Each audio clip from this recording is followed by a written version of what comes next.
प्यारे भक्तों, 3 मार्च होलिका दहन। ये एक चीज भूलकर भी मत खाना, वरना पूरा घर बर्बाद कर देता है। भक्तों, 3 मार्च की रात कोई आम रात नहीं है। जब होलिका की अग्नि प्रज्वलित हो रही होगी, तब ब्रह्मांड में कुछ ऐसी ऊर्जाएं सक्रिय हो जाती हैं जो पल भर में किसी भी राजा को रंक बना सकती हैं। इस रात को तंत्र शास्त्र में महारात्रि कहा गया है। एक तरफ भक्त प्रहलाद की भक्ति की जीत का जश्न होता है, तो दूसरी तरफ कुछ ऐसी नकारात्मक शक्तियां भी जागृत होती हैं जो मौके की तलाश में रहती हैं। और यही वो समय है जब आपकी एक छोटी सी गलती आपके पूरे परिवार को विनाश के रास्ते पर ले जा सकती है। आज मैं आपको उस एक चीज के बारे में बताने जा रहा हूं, जिसे अगर आपने होलिका दहन की रात भूलकर भी खा लिया, तो आपके घर की सुख शांति जलकर उसी होलिका में भस्म हो जाएगी। यह कोई अंधविश्वास नहीं है, बल्कि हमारे प्राचीन ग्रंथों और तंत्र शास्त्र का वह कड़वा सच है, जिसे जानना आपके लिए बेहद जरूरी है। उस भयंकर चीज के बारे में मैं आपको बताऊं, उससे पहले यह समझना जरूरी है कि आखिर इस रात में ऐसा क्या होता है जो इसे इतना रहस्यमयी और खतरनाक बनाता है। होलिका दहन का दिन फाल्गुन मास की पूर्णिमा का होता है। पूर्णिमा की रात अपने आप में एक शक्तिशाली रात होती है, लेकिन जब बात होलिका दहन की हो तो यह शक्ति कई गुना बढ़ जाती है। पूर्णिमा की रात चंद्रमा अपनी पूर्ण कलाओं में होता है। जल और मन दोनों पर चंद्रमा का सीधा असर पड़ता है। जब होलिका की अग्नि जलती है तो वह केवल लकड़ियों का ढेर नहीं होता, वह एक यज्ञ है।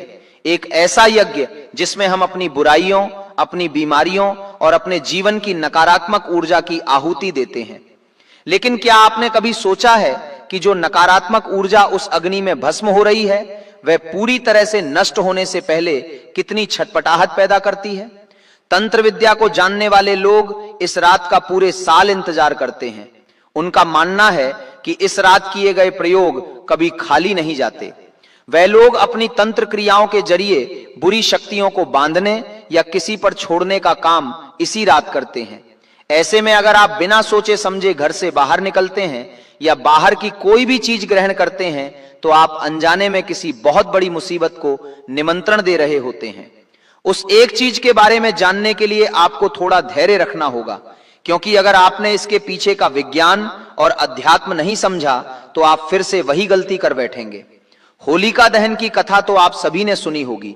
हिरण्यकश्यप नाम का एक अत्यंत क्रूर असुर था, जिसे ब्रह्मा जी से यह वरदान मिला था कि वह न दिन में मरेगा, न रात में, न घर के अंदर, न बाहर, न अस्त्र से, न शस्त्र से। इस वरदान ने उसे इतना अंधा कर दिया था कि वह खुद को ही भगवान मानने लगा था। लेकिन उसका अपना ही बेटा प्रहलाद भगवान विष्णु का परम भक्त निकला। हिरण्यकश्यप ने अपने ही बेटे को मारने के लिए हर संभव कोशिश की, लेकिन हर बार भगवान की कृपा से प्रहलाद बच गया। अंत में उसने अपनी बहन होलिका को बुलाया। होलिका के पास एक ऐसा दिव्य वस्त्र था जिसे ओढ़ने के बाद अग्नि उसे जला नहीं सकती थी। योजना यह थी कि होलिका उस वस्त्र को ओढ़कर प्रहलाद को अपनी गोद में लेकर अग्नि में बैठ जाएगी। प्रहलाद जलकर राख हो जाएगा और होलिका बच जाएगी। लेकिन क्या आपको पता है कि उस दिन वास्तव में क्या हुआ था? जब होलिका अग्नि में बैठी तो हवा का एक ऐसा तेज झोंका आया कि वह दिव्य वस्त्र होलिका के ऊपर से उड़कर प्रहलाद के ऊपर आ गिरा। होलिका उसी अग्नि में भस्म हो गई और प्रहलाद मुस्कुराते हुए बाहर आ गए। यह कथा हमें सिर्फ बुराई पर अच्छाई की जीत नहीं सिखाती, बल्कि यह हमें ऊर्जा के स्थानांतरण का एक बहुत बड़ा सिद्धांत भी बताती है। अग्नि देवता यह देखते हैं कि आपका भाव क्या है। होलिका का भाव किसी मासूम की जान लेना था, इसलिए उसका वरदान भी उसके काम नहीं आया। ठीक इसी तरह होलिका दहन की रात जब आप उस पवित्र अग्नि के पास खड़े होते हैं, तो आपके मन के भाव बहुत मायने रखते हैं। अगर आपके मन में किसी के लिए ईर्ष्या है या आप किसी का बुरा सोच रहे हैं, तो वह नकारात्मक ऊर्जा पलटकर आप पर ही वार कर सकती है। आज के समय में लोग होलिका दहन को एक साधारण त्योहार मानकर बहुत सी गलतियां कर बैठते हैं। कुछ लोग अग्नि में ऐसी चीजें डाल देते हैं जो शास्त्रों में वर्जित हैं। कुछ लोग बिना नहाए या अशुद्ध अवस्था में होलिका की परिक्रमा करने चले जाते हैं। यह सब बहुत नुकसानदायक हो सकता है। आपको यह बात हमेशा याद रखनी चाहिए कि चौराहे पर जलाई जाने वाली होलिका की राख अगले दिन सुबह बहुत ही चमत्कारी प्रभाव रखती है। अगर उस राख को सही तरीके से घर लाया जाए और उसे एक लाल कपड़े में बांधकर तिजोरी में रखा जाए तो घर में कभी धन की कमी नहीं होती। लेकिन अगर वही राख किसी गलत नियत वाले इंसान के हाथ लग जाए तो वह आपके पूरे घर का सर्वनाश भी कर सकता है। राख का यह विज्ञान बहुत गहरा है। जब कोई चीज जलती है तो उसका भौतिक स्वरूप नष्ट हो जाता है, लेकिन उसकी ऊर्जा उस राख में समाहित हो जाती है। इसलिए होलिका की भस्म को बहुत पवित्र और शक्तिशाली माना गया है। अब हम धीरे धीरे उस रहस्य की तरफ बढ़ रहे हैं जो आपके लिए जानना सबसे ज्यादा जरूरी है।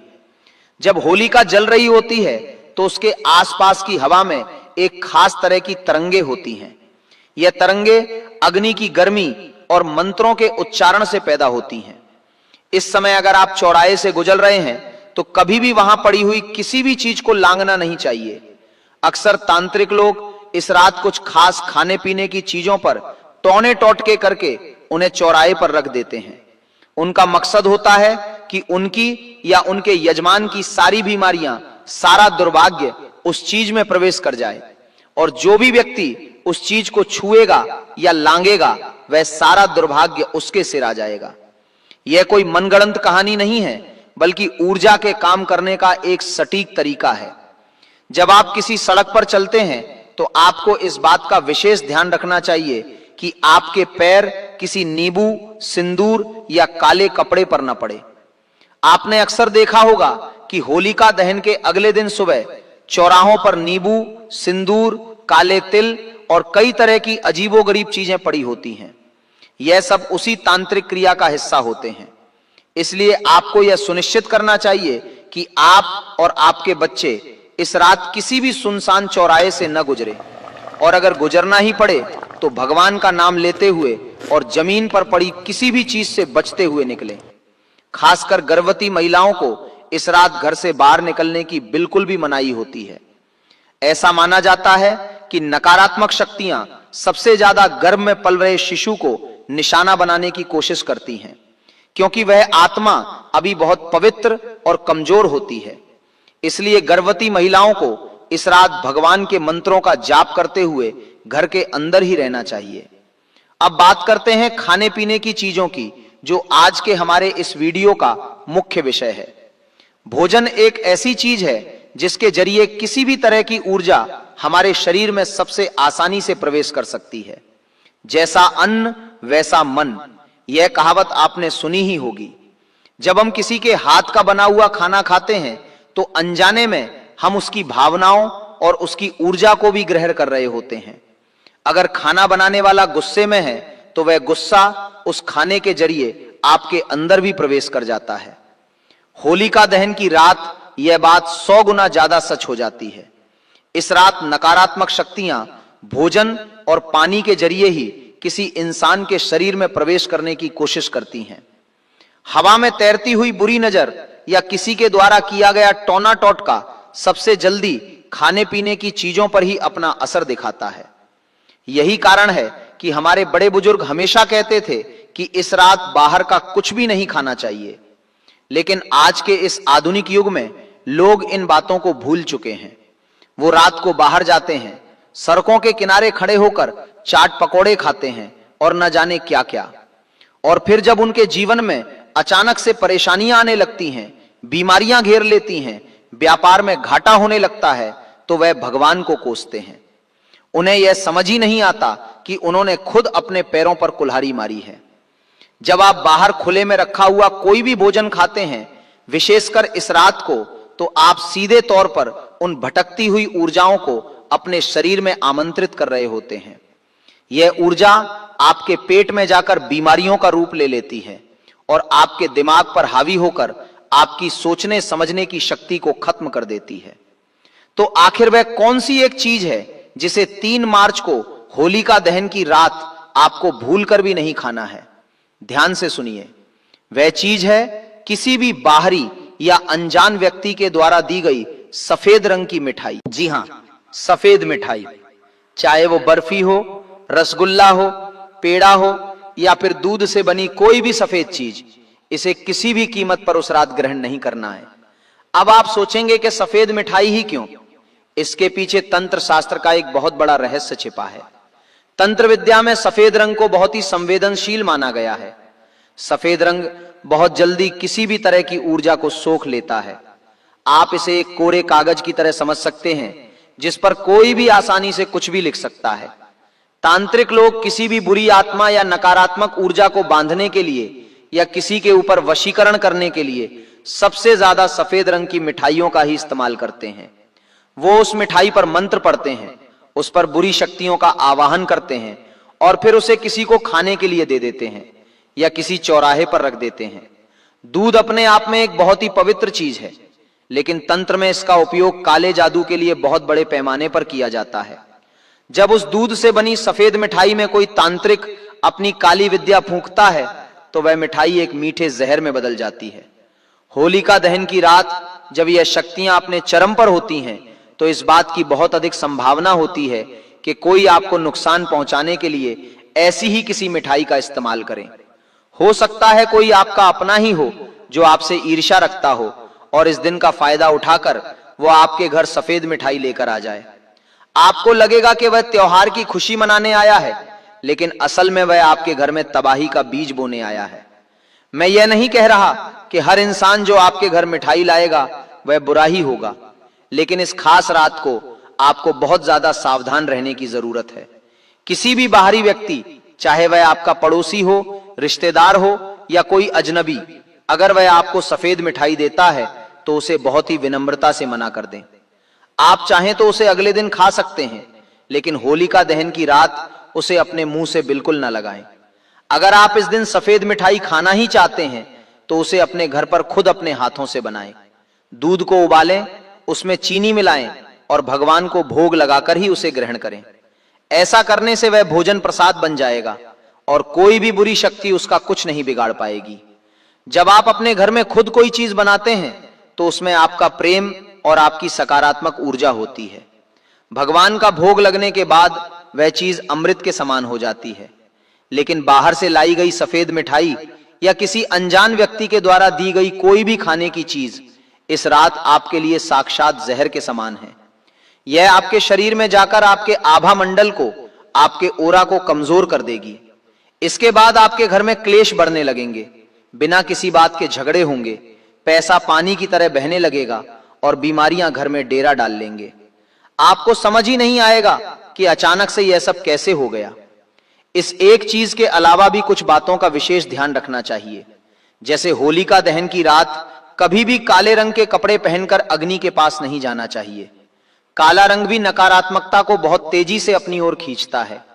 यह रंग ऊर्जा को सोखता है, चाहे वह अच्छी हो या बुरी।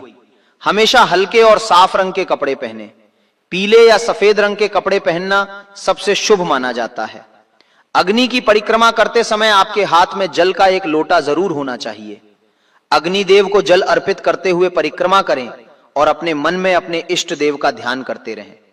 परिक्रमा करते समय किसी से भी फालतू की बातें ना करें, ना ही किसी की बुराई करें। आपका पूरा ध्यान उस अग्नि की पवित्रता पर होना चाहिए। जब होलिका पूरी तरह से जल जाए और शांत होने लगे तो उसकी थोड़ी सी भस्म अपने साथ घर जरूर लाएं। इस भस्म को अपने घर के चारों कोनों में छिड़क दें। यह भस्म आपके घर के लिए एक सुरक्षा कवच का काम करेगी। किसी भी तरह की बुरी नजर या तंत्र मंत्र इस भस्म के आगे बेअसर हो जाते हैं। अगर आपके घर में कोई लंबे समय से बीमार है तो उस भस्म का एक छोटा सा टीका उसके माथे पर लगा दें, उसे बहुत जल्द आराम मिलेगा। इसके अलावा होलिका दहन के दिन अपने घर के मुख्य द्वार पर सरसों के तेल का एक दीपक जरूर जलाएं। उसमें 2 लौंग भी डाल दें। इससे घर में सकारात्मक ऊर्जा का प्रवेश होता है और किसी भी तरह की नकारात्मक शक्ति घर के अंदर नहीं आ पाती। एक और बहुत महत्वपूर्ण बात जिसका आपको ध्यान रखना है वह यह है कि इस रात को अपने बाल और नाखून बिल्कुल नहीं काटने चाहिए। तंत्र शास्त्र में शरीर के इन हिस्सों का उपयोग काले जादू में सबसे ज्यादा किया जाता है। अगर आप अपने बाल या नाखून इस रात काटते हैं और वह गलती से किसी गलत इंसान के हाथ लग जाते हैं तो आपके लिए बहुत बड़ी मुसीबत खड़ी हो सकती है। इसलिए इस रात अपने शरीर की साफ सफाई का विशेष ध्यान रखें, लेकिन बाल या नाखून काटने जैसी गलतियां ना करें। घर के किसी भी कोने में अंधेरा ना रहने दें। हर जगह प्रकाश की व्यवस्था करें। क्योंकि रोशनी हमेशा सकारात्मकता का प्रतीक होती है और अंधेरा नकारात्मकता का। यह त्योहार हमें खुशी मनाने के लिए दिए गए हैं, लेकिन हर त्योहार के पीछे एक गहरा विज्ञान और अध्यात्म भी छिपा है। हमें सिर्फ बाहरी दिखावे में नहीं फंसना चाहिए, बल्कि इन त्योहारों के असली महत्व को समझना चाहिए। होलिका दहन अहंकार को जलाने का दिन है। यह अपने अंदर के उस हिरण्यकश्यप को मारने का दिन है जो हमेशा कहता है कि मैं ही सबसे बड़ा हूं। जब आप अपने अहंकार को उस अग्नि में भस्म कर देंगे, तभी आपके अंदर प्रहलाद रूपी भक्ति का जन्म होगा, और जब भक्ति होगी तभी तो भगवान आपकी रक्षा के लिए नरसिंह रूप धारण करके आएंगे। इसलिए इस 3 मार्च को जब आप होलिका दहन के लिए जाएं, तो पूरे विश्वास और श्रद्धा के साथ जाएं। जिन गलतियों के बारे में मैंने आज आपको बताया है, उनसे बचें। अनजान लोगों की दी हुई सफेद मिठाई को हाथ तक न लगाएं। अपने परिवार की सुरक्षा आपके अपने हाथों में है। अगर आप सतर्क रहेंगे तो कोई भी बुरी शक्ति आपका बाल भी बांका नहीं कर पाएगी। यह जानकारी सिर्फ आपको डराने के लिए नहीं है, बल्कि आपको उस सच से रूबरू कराने के लिए है जो सदियों से हमारे ग्रंथों में छिपा है। ज्ञान ही सबसे बड़ा हथियार है। जब आपके पास सही ज्ञान होता है तो आप किसी भी मुसीबत से आसानी से बच सकते हैं। मुझे उम्मीद है कि आज जो बातें मैंने आपको बताई हैं, वह आपके जीवन में बहुत काम आएंगी। आप इन बातों को ध्यान में रखेंगे और अपने परिवार को हर तरह की परेशानी से बचाकर रखेंगे। ईश्वर आप सभी पर अपनी कृपा बनाए रखे और आपका घर हमेशा खुशियों से भरा। हालांकि इसकी तीव्रता पूरी दुनिया पर असर डालेगी, लेकिन शास्त्र यह भी कहते हैं कि हर विष के बाद अमृत अवश्य निकलता है। इस चंद्र ग्रहण का प्रभाव कुछ लोगों के लिए चुनौतीपूर्ण होगा, मगर वही अमृत स्वरूप फल उन भाग्यशाली राशियों को प्राप्त होगा जिन पर महादेव और चंद्रदेव की विशेष कृपा बरसने वाली है। इन सभी राशियों पर ग्रहण का प्रभाव अवश्य पड़ेगा। साथ ही गर्भवती महिलाओं को भी सावधानी के तौर पर नियमों का पालन अवश्य करना चाहिए। इसलिए यह वीडियो आप सभी के लिए अति आवश्यक होने जा रही है। आज मैं आपको बताने जा रहा हूं कि वह कौन सी राशियां हैं जो अचानक बड़े धन, मान, सम्मान और सफलता की ओर बढ़ने वाली हैं, और जिनका नाम करोड़पति बनने की संभावनाओं की सूची में सबसे ऊपर लिखा जा रहा है। उनके जीवन में क्या क्या बड़े परिवर्तन होंगे और किस दिशा में उनकी तकदीर आगे बढ़ेगी, यह सब कुछ आगे विस्तार से जानिए।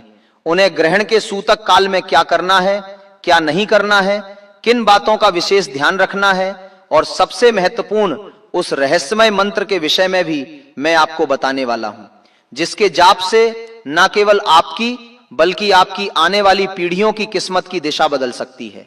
इसलिए कृपया इस जानकारी को हल्के में मत लीजिएगा। यह कोई साधारण भविष्यवाणी नहीं है, बल्कि ब्रह्मांडीय संकेतों से निकली हुई वह चेतावनी और वह वरदान है जो बहुत कम लोगों के जीवन में आता है। आइए बिना समय गवाए इस रहस्य की परतों को खोल सबसे पहले उस डर को समझते हैं जो आजकल लोगों के मन में बैठ गया है। बहुत से लोग कह रहे हैं कि यह चंद्र ग्रहण विनाश लाएगा, तबाही मचाएगा, सब कुछ उलट पुलट कर देगा। लेकिन सच्चाई यह है कि ग्रहण हमेशा सबके लिए एक जैसा फल नहीं देता।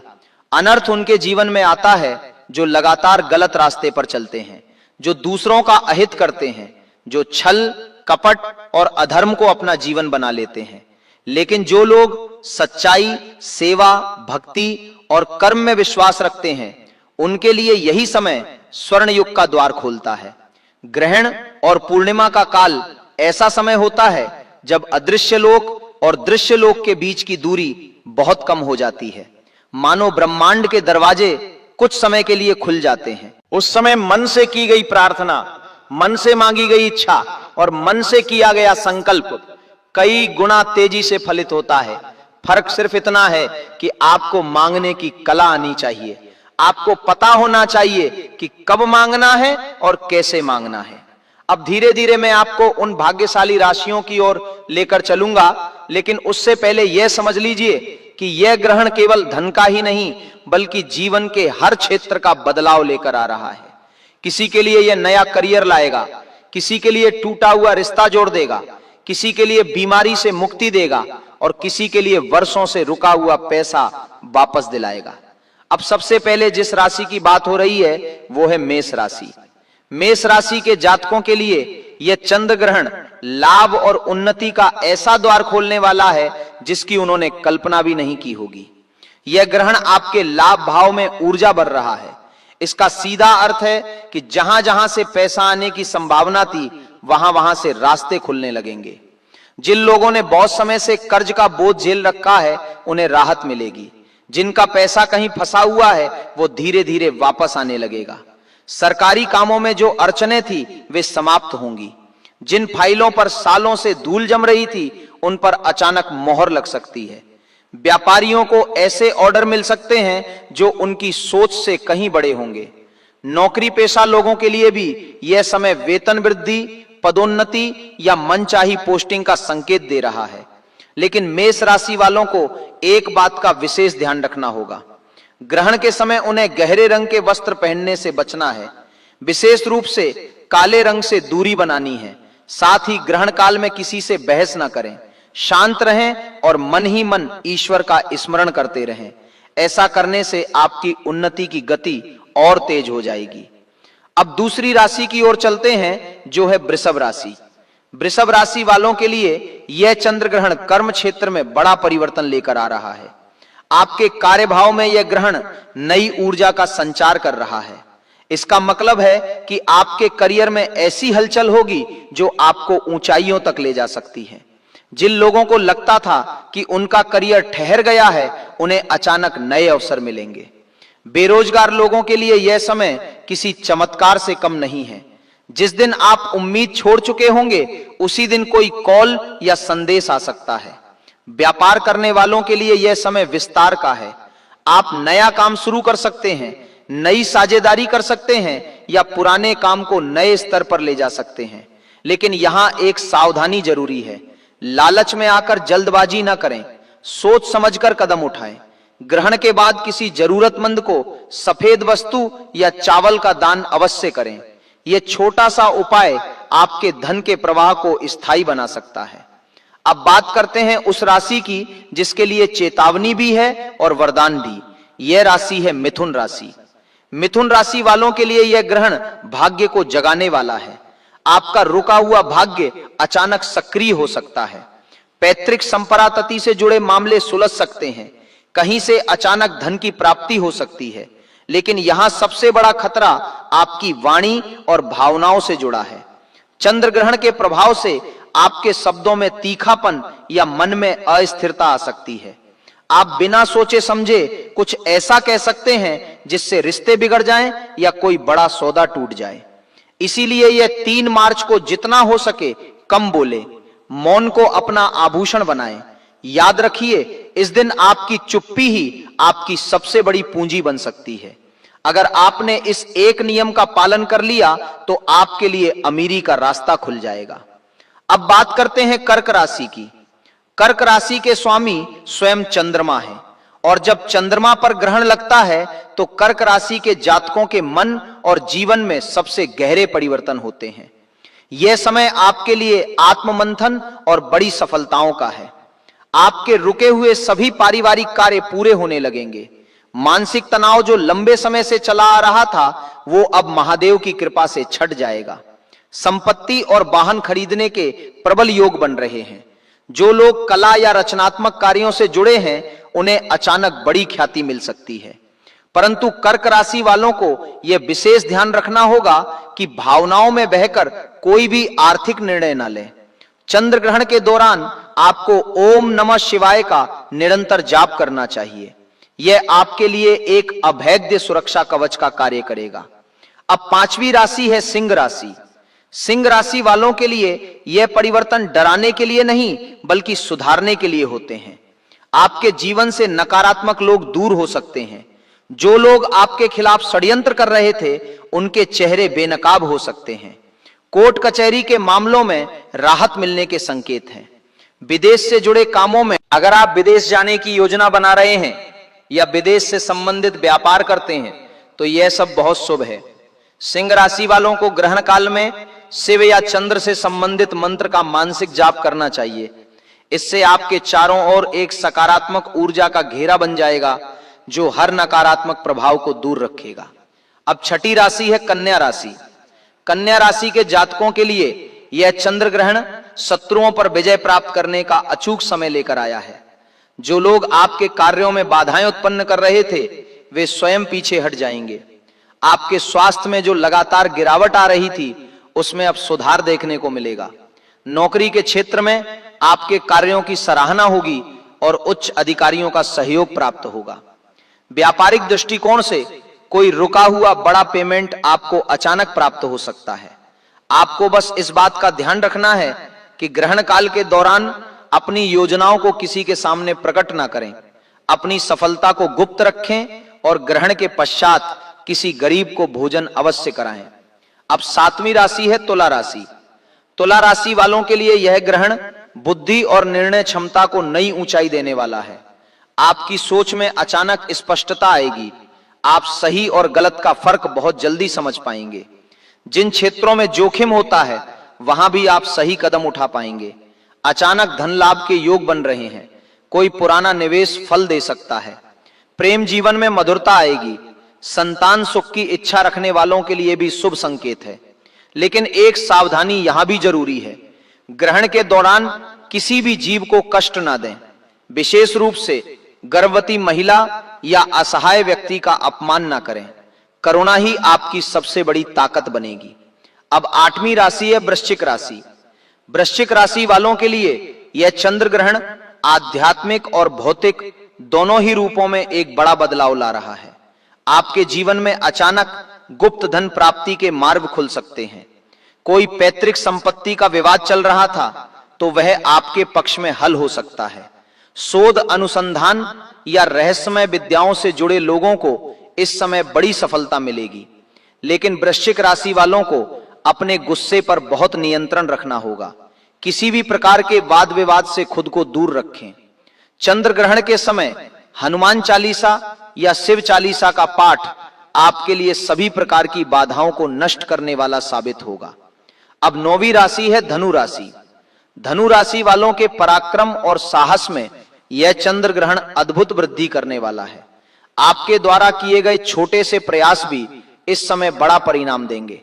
भाई बहनों का सहयोग प्राप्त होगा और मित्रों के माध्यम से कोई बड़ा व्यापारिक अवसर आपके हाथ लग सकता है। जो लोग संचार मीडिया या लेखन के क्षेत्र में हैं उनके लिए यह समय नई बुलंदियों को छूने का है। छोटी यात्राओं से आपको विशेष लाभ प्राप्त होगा। बस एक ही शर्त है कि आपको अपने निर्णयों पर संदेह नहीं करना है। स्वयं पर विश्वास रखें और ग्रहण के बाद किसी मंदिर में जाकर दर्शन अवश्य करें। अब 10वीं राशि है मकर राशि।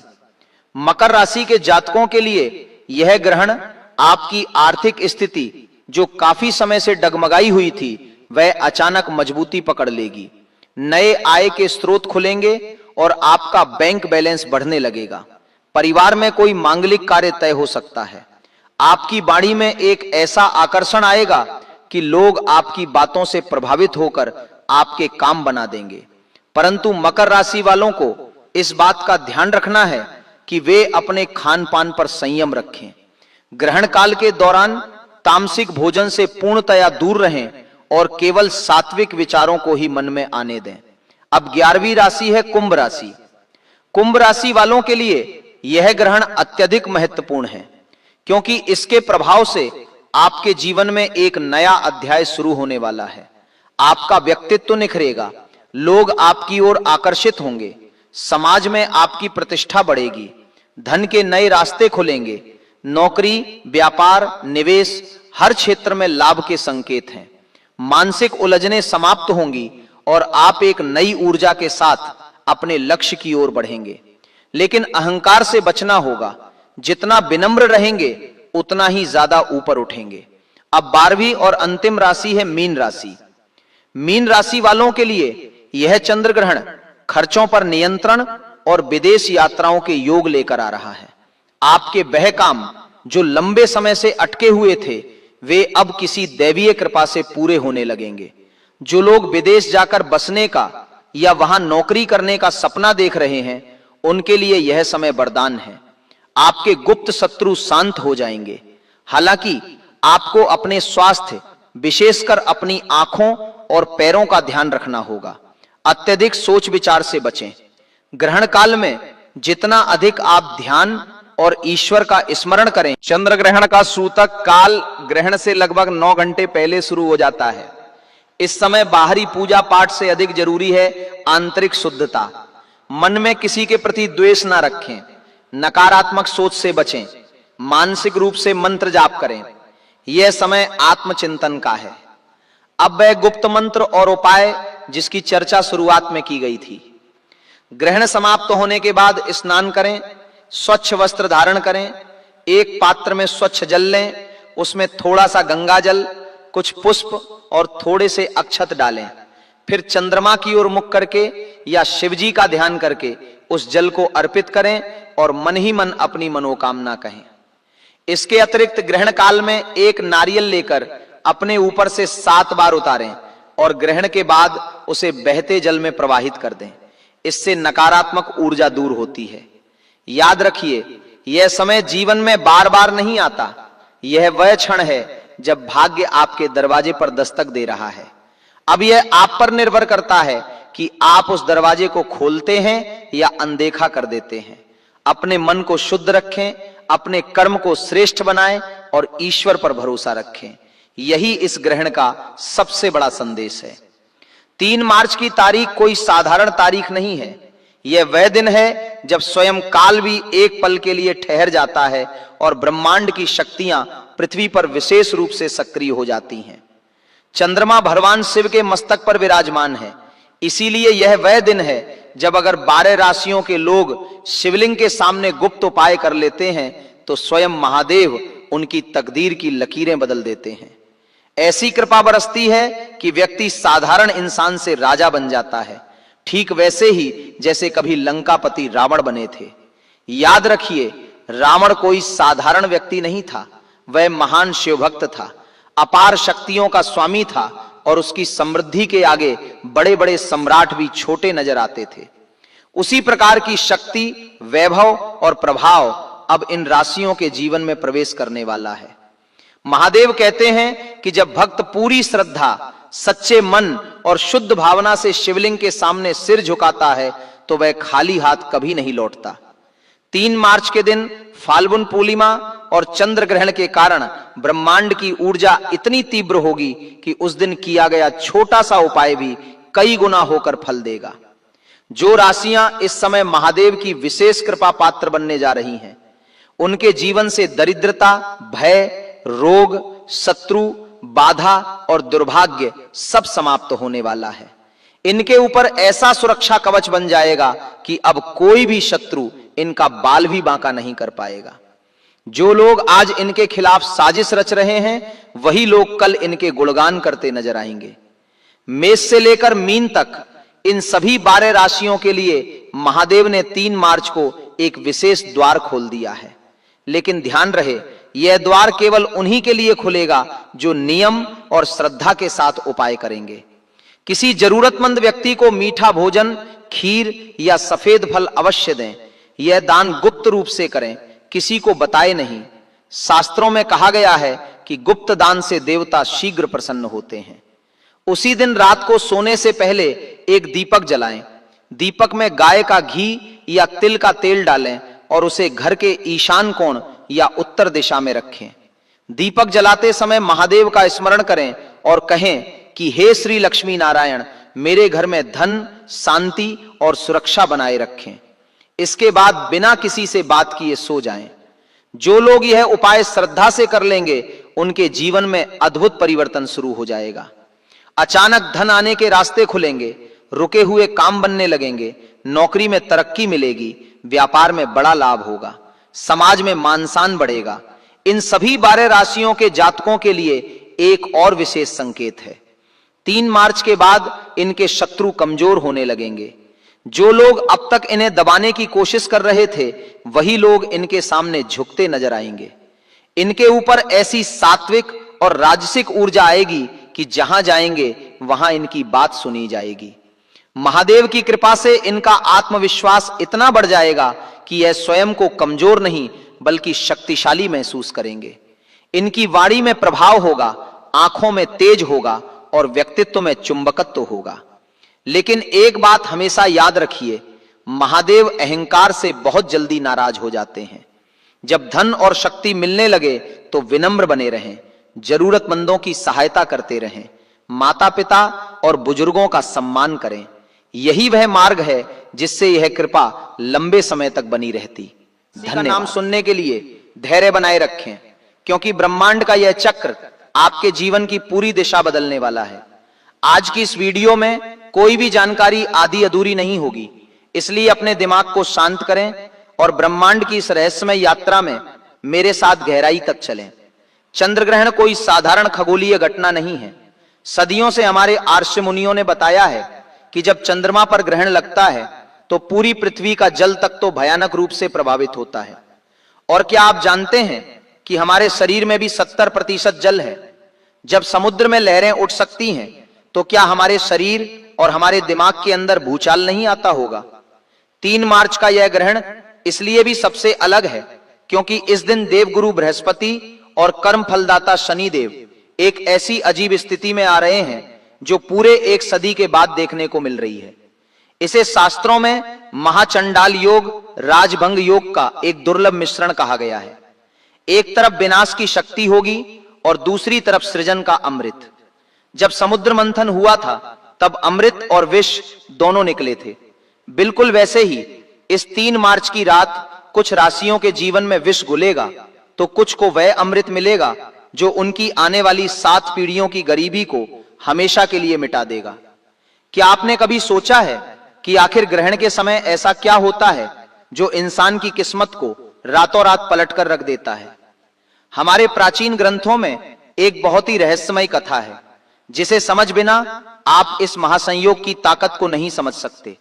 जब समुद्र मंथन हुआ था और भगवान विष्णु मोहिनी रूप धारण करके देवताओं को अमृत बांट रहे थे, तब स्वरभानु नाम का एक असुर रूप बदलकर देवताओं की पंक्ति में बैठ गया था। उसने धोखे से अमृत पी लिया था, लेकिन सूर्य और चंद्रमा ने उसे पहचान लिया। भगवान विष्णु ने अपने सुदर्शन चक्र से उसका सिर धड़ से अलग कर दिया, लेकिन क्योंकि वह अमृत पी चुका था इसलिए वह मरा नहीं। उसका सिर राहु कहलाया और उसका धड़ केतु। उसी दिन से राहु और केतु सूर्य और चंद्रमा के सबसे बड़े दुश्मन बन गए। जब भी राहु चंद्रमा को निगलता है तो वह चंद्र ग्रहण कहलाता है। अब आप सोच रहे होंगे कि इस विनाशकारी कथा का धन से क्या लेना देना है। यही तो सबसे बड़ा रहस्य है। राहु माया का कारक है, राहु भ्रम है, जुआ है, अचानक मिलने वाला धन है। कलयुग में जिस पर राहु मेहरबान हो जाए वह रातों रात करोड़पति बन जाता है। और 3 मार्च को राहु पूरी तरह से प्रसन्न मुद्रा में है। वह उन राशियों पर धन की बारिश करने वाला है जिनके ग्रह गोचर उसके अनुकूल है। लेकिन राहु की माया से बचना बहुत मुश्किल है। राहु जितना जल्दी देता है उससे कई गुना तेजी से वापस भी छीन लेता है। आइए अब उस रहस्य के पर्दे को उठाते हैं और बात करते हैं उस पहली भाग्यशाली राशि की जिस पर चंद्रमा और राहु का यह मायावी खेल धन की बारिश करने वाला है। यह राशि कोई और नहीं बल्कि अग्नि तत्व की सबसे शक्तिशाली राशि मेष है। मेष राशि वालों, आपका समय अब आ गया है। पिछले कई सालों से आपने जो भी संघर्ष किया है, जो भी अपमान सहा है और जो भी आर्थिक तंगी झेली है, वे सब इस 3 मार्च की रात के बाद एक बुरे सपने की तरह खत्म हो जाएगा। ग्रहण के ठीक बाद आपके भाग्य भाव में एक ऐसा प्रबल राजयोग बनेगा जो आपको चारों तरफ से पैसा दिलाएगा। रुका हुआ धन अचानक वापस मिलने लगेगा। अगर आप व्यापार करते हैं तो कोई बहुत बड़ी डील फाइनल हो सकती है, लेकिन आपको एक बात का विशेष ध्यान रखना होगा। ग्रहण काल के दौरान आपको किसी भी धातु की चीज को नहीं छूना है। जी हां, धातु यानी लोहा, सोना या चांदी। अगर आप ऐसा करते हैं तो राहु की नकारात्मक ऊर्जा उस धातु के जरिए आपके शरीर में प्रवेश कर सकती है। आपको यह समझना होगा कि राहु लोहे और अंधेरे में वास करता है। ग्रहण के समय सिर्फ भगवान शिव के पंचाक्षरी मंत्र का मन ही मन जाप करें। यही वह सुरक्षा कवच है जो आपके धन को सुरक्षित रखेगा। मेष राशि वालों को अपने गुस्से पर भी काबू रखना होगा, क्योंकि राहु आपके दिमाग में भ्रम पैदा करके आपको लड़ाई झगड़े में फंसाने की कोशिश करेगा। अगर आप शांत रहें तो कुबेर का खजाना आपका है। अब हम उस दूसरी राशि की तरफ बढ़ते हैं जिसका नाम सुनकर आपको हैरानी होगी। यह राशि है सूर्य के स्वामित्व वाली सिंह राशि। सिंह राशि वालों के लिए यह चंद्र ग्रहण एक वरदान का रूप लेकर आ रहा है। ऐसा इसलिए क्योंकि ग्रहण के समय सूर्य और चंद्रमा का एक बहुत ही रहस्यमय त्रिकोण बन रहा है। जो लोग शेयर बाजार, लॉटरी या प्रॉपर्टी से जुड़े हैं, उनके लिए यह समय किसी चमत्कार से कम नहीं होगा। अचानक से आपके हाथ कोई ऐसा खजाना लग सकता है जिसकी आपने कभी कल्पना भी नहीं की होगी। आपके दुश्मन जो कल तक आप पर हंसते थे, वे अब आपके सामने हाथ जोड़कर खड़े होंगे। आपके मान सम्मान में इतनी बढ़ोतरी होगी कि समाज में आपका नाम गूंजने लगेगा। लेकिन एक बात हमेशा याद रखना, ब्रह्मांड जब भी आपको कुछ देता है तो वह आपकी परीक्षा भी लेता है। सिंह राशि वालों को अपनी वाणी पर बहुत नियंत्रण रखना होगा। ग्रहण के अगले 3 दिनों तक भूलकर भी किसी गरीब या असहाय व्यक्ति का अपमान ना करें। अगर आपने जाने अनजाने में किसी का दिल दुखाया तो यह राजयोग तुरंत श्राप में बदल जाएगा और आपको सड़क पर आने में देर नहीं लगेगी। सिंह राशि का स्वामी सूर्य है और सूर्य कभी भी कमजोर पर अत्याचार बर्दाश्त नहीं करता। इसलिए धन का अहंकार बिल्कुल ना करें और हो सके तो ग्रहण के अगले दिन किसी मंदिर में जाकर गुप्त दान जरूर करें। तीसरी भाग्यशाली राशि के बारे में जानने से पहले मैं आपको फिर से याद दिला दूं कि चौथी राशि का रहस्य अभी भी बाकी है।